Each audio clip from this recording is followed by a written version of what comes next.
साथ रह चुके हैं, एडजस्टमेंट पहले भी हुआ था, तब आप नाराज हो गए। अब किन शर्तों पर ये एडजस्टमेंट हुआ है और कब तक ये माना जाए चल जाएगा? नहीं, लंबा चलेगा।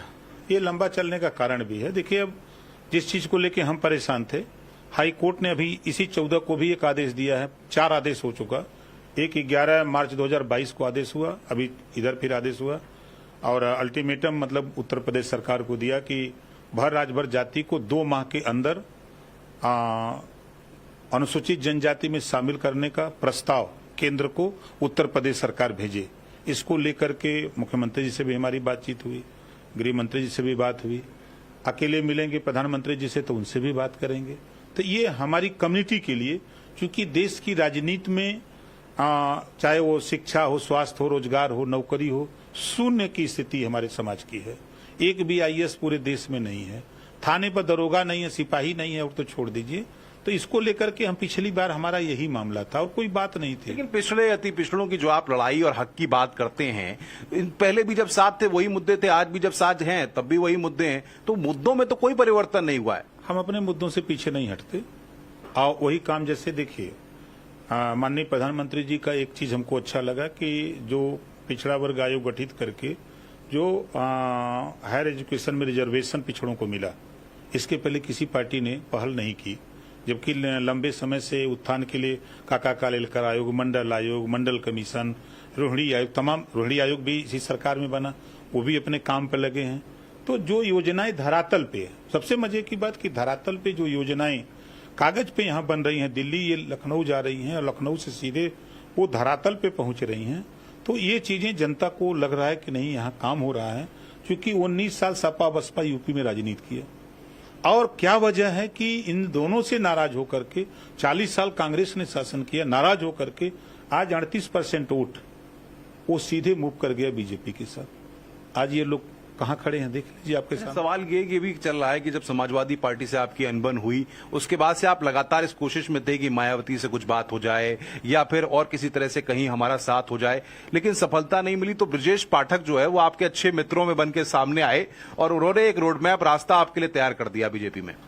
देखिए, जब राष्ट्रपति का चुनाव था उसी समय माननीय मुख्यमंत्री उत्तर प्रदेश योगी आदित्यनाथ जी ने फोन करके बुलाया और ये कहा कि ओम प्रकाश जी, आप पिछड़े दलित की लड़ाई लड़ते हो, हम लोग, हमारी पार्टी ने दलित राष्ट्रपति खड़ा किया है, आप हमारे साथ आओ और वोट दो और उस लड़ाई में हम लोग मिलकर काम किया जाए। हमने कहा ठीक। फिर ये खबर दिल्ली उन्होंने दी, फिर दिल्ली बुलाया गया, मैं दिल्ली आया, माननीय अमित शाह जी से बातचीत हुई तो उन्होंने कहा कि नहीं, देखो लड़ाई जो तुम लड़ते वही लड़ाई हम लड़ते हैं, तो क्या दिक्कत है, सब लोग साथ चला जाए। ठीक, बात तो उसी समय तय हो गई थी, लेकिन अब उसका समय होता है ना किसी चीज का कि खुलासा कब किया जाए। अब वो टाइम आ गया तो अभी फिर हमको बुलाया गया यहाँ, तो हमने कहा कि ठीक है, अपना आप खुद ऐलान करिए, हम ऐलान नहीं करेंगे। आप यहाँ ऐलान करेंगे तो लखनऊ हम ऐलान करेंगे। खुलासा तो हो गया, धमाका आप 27 में बता रहे हैं। नहीं, वो 27 में विपक्ष यूपी में नहीं रह जाएगा। 24 में आप देखिएगा खाता तक नहीं खुलेगा। 27 आते आते जो इन लोगों ने किया है वो हालत हो जाएगी कि कहीं वोट मांगने लायक नहीं रह जाएंगे लोग। चर्चाएं गाजीपुर में, अब सुभाषपा का उम्मीदवार ओम प्रकाश राजभर जल्दी इस बैठक के, एनडीए की बैठक के बाद कैबिनेट मंत्री उत्तर प्रदेश में, बहुत ही गुड न्यूज आने वाली है। बहुत ही सुभाषपा का परचम उत्तर प्रदेश में अब लहरेगा। राजभर समाज जो है वो पूरी तरह से भाजपा के लिए 2024 में जुट जाएगा। तमाम कयास चल रहे हैं। नहीं, देखिए, आपकी बात में दम है, ऐसा नहीं है। चर्चा हम भी सुनते हैं। मिठाई खा लें आप? खिलाएंगे। आप खिलाएंगे? बिल्कुल खिलाएंगे। कैबिनेट मंत्री ओम प्रकाश राजभर जल्दी बात हो जाए, यहां से क्लियर हो जाए तो हम बता दें फाइनल। इंतजार करें। हाँ, इंतजार। योगी आदित्यनाथ जिस तरीके से उत्तर प्रदेश को चला रहे हैं, कई मुद्दों को लेकर पहले आप असहमति जता चुके हैं। जब आप समाजवादी पार्टी के साथ थे उन मुद्दों पे असहमति जता चुके हैं, तो क्या उन मुद्दों को लेकर योगी आदित्यनाथ के साथ कोई बातचीत होगी? क्योंकि इधर देखा गया कि ब्रजेश पाठक के बाकी जितने भी लोग हैं जो सेकंड लाइन में हैं, उनसे आपकी ट्यूनिंग बड़ी अच्छी है, लेकिन योगी आदित्यनाथ के साथ कोई मिलकर के कोई ट्यूनिंग वाली बात या इन अपने मुद्दों को लेकर के लड़ाई लड़ने वाली बात, उसकी जगह आप दिल्ली आना ज्यादा प्रेफर करते हैं? नहीं, सबसे ज्यादा हम वही बात करते हैं।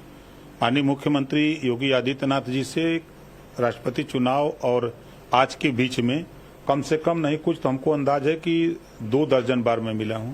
अभी यहां आने के पहले जब मैं अमित शाह जी से मिलने के लिए यहां आया था, उसके 3 दिन पहले हमारे मुख्यमंत्री जी से बात हुई। चाहे वो शिक्षक भर्ती घोटाला का मामला हो, मैं 3 बार मुख्यमंत्री से मिला था। उन्होंने भी स्वीकार किया कि नहीं ऐसा हुआ, अधिकारियों ने किया है, इस पे क्या सलूशन निकाला जाए। तो उन्होंने रास्ता भी बताया। मैंने फिर बच्चों को बताया कि जो अलग अलग लड़ रहे वो सभी लोग तय करके एक जगह आओ। मुख्यमंत्री ने कहा कि जो हमारा सरकारी वकील है, आप उन बच्चों के जो वकील हैं, बैठ करके इसका कोई सोल्यूशन निकाल लें, हम एग्री हैं।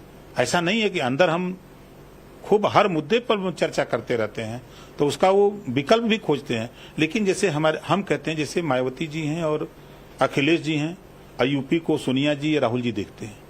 इन लोगों की ड्यूटी नहीं है कि पिछड़े दलित के साथ अगर कोई बात हो तो अगर मायावती जी अखिलेश जी मुख्यमंत्री के यहाँ चले जाएं कि भाई ये हुआ है, ये गलत है, इसमें ये हिस्सा है, इसको दिला दीजिए, तो योगी जी नहीं मान जाएंगे। लेकिन ये लोग खाली टीवी पर अखबार पे बोलेंगे। संजय निषाद जी भी सहयोगी दल हैं एनडीए के, अनुप्रिया पटेल जी की पार्टी अपना दल एसपी सहयोगी दल है, और अब आप भी सुभाषपा भी सहयोगी दल है। तो किस तरह से अपनी भूमिका अब आप देखते हैं? सभी लोग एक समान भूमिका देंगे, ऐसा नहीं है। देखिए, लक्ष्य सबका एक है, 24 में माननीय नरेंद्र मोदी जी को तीसरी बार प्रधानमंत्री बनाने का, और प्रदेश और देश को विकास के रास्ते पर ले जाना, गरीबों के उत्थान की जो योजनाएं हैं गरीबों तक पहुंचाना, सबका एक ही लक्ष्य है।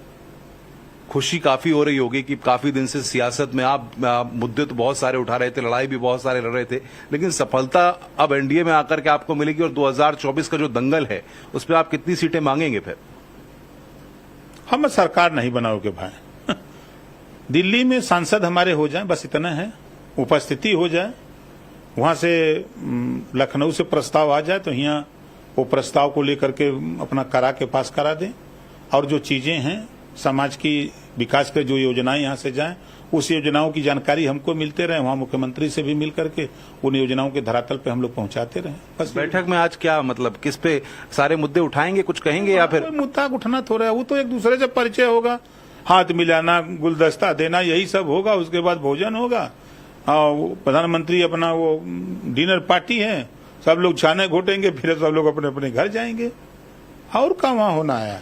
सबसे बड़ी बात ये पूर्वांचल की बात होती है, राजभर समाज की बात होती है। आपने अब तक जिन सारे मुद्दों को उठाया है, जिन बातों को लेकर के आप लोगों के बीच जाते हैं, ऐसे में क्या लोगों से आपने इस बात को जानने की कोशिश की कि हम एनडीए में जा रहे हैं, एनडीए के साथी बन रहे हैं, अब आप सब लोग हमारे साथ तैयार हैं? देखिए, एक एक बिंदु पर जो आपने कहा, मैं अपने लोगों से बात की, तो लोगों की ख्वाहिश रही है कि आपको सत्ता के साथ रहना चाहिए। सत्ता में रहेंगे तभी हमारी बात थाने पर दरोगा भी सुनेगा, तहसीलदार एसडीएम डीएम भी सुनेगा, और सत्ता में रह करके हम विकास की योजनाएं हम अपने साथ गांव तक, घर तक पहुंचा सकते हैं। तो एकदम खुशी है धरातल पे। कोई सोचे, ओम प्रकाश राजभर पर लोगों का विश्वास है। बाबा साहब डॉक्टर अम्बेडकर जी के बाद दूसरी बार उत्तर प्रदेश में पहली बार कैबिनेट मंत्री से इस्तीफा दिया है, उनके लिए, अपने लिए नहीं। वो जान रहा है, विश्वास उसको हो गया कि हमारा नेता हमारे लिए। और पहला नेता आप देखे होंगे ओम प्रकाश राजभर को, जो सदन में, चाहे वो पत्रकार आयोग का मामला रहा हो, चाहे फोटोग्राफर दुर्घटना बीमा का मामला, पहली बार विधानसभा के अंदर बोला। और जो मैं सड़क पे बोलता हूं, जो आपके सामने बोलता हूं, वही सदन में बोलता हूं। इस बात से हमारे समर्थक बहुत खुश रहते हैं कि हमारा नेता एक ही बात बोलता है, चाहे दिल्ली बोले चाहे लखनऊ। बेंगलुरु में भी एक बैठक हो रही है, बड़ी चर्चाएं उसको लेकर। उसके लिए आपने कभी कोशिश नहीं की कि उस बैठक में, एनडीए में जाने से पहले उस बैठक में भी कहीं कुछ अपना योगदान दिया जाता या उधर की तरफ रुख किया जाता? देखिए, वो विपक्ष की बैठक है, 24 के बाद विपक्ष मजबूत बने, इसके लिए वो है। वो लोग जान गए हैं कि दिल्ली में जो बैठक एनडीए की हो रही है, वो दिल्ली में 24 में सरकार बनाने की बैठक हो रही है, और बंगलुरु में जो बैठक हो रही है वो 24 के चुनाव के बाद विपक्ष, मजबूत विपक्ष बनाने के लिए लड़ रहे हैं। बहुत बहुत शुक्रिया ओम प्रकाश राजभर जी हमारे साथ बातचीत करने के लिए। तो सुभाषपा के राष्ट्रीय अध्यक्ष ओम प्रकाश राजभर जी हैं, जिनका साफ तौर पर कहना है कि सुभाषपा मजबूत के साथ, पूरी ताकत के साथ एनडीए में शामिल हुई है, और आने वाले वक्त में वो एक बड़ी भूमिका में नजर आएंगे, और 2027 तक वो मान रहे हैं कि विपक्ष पूरी तरह से साफ हो जाएगा। कैमरामैन योगेंद्र के साथ अनुपम मिश्रा, न्यूज 18 नई दिल्ली।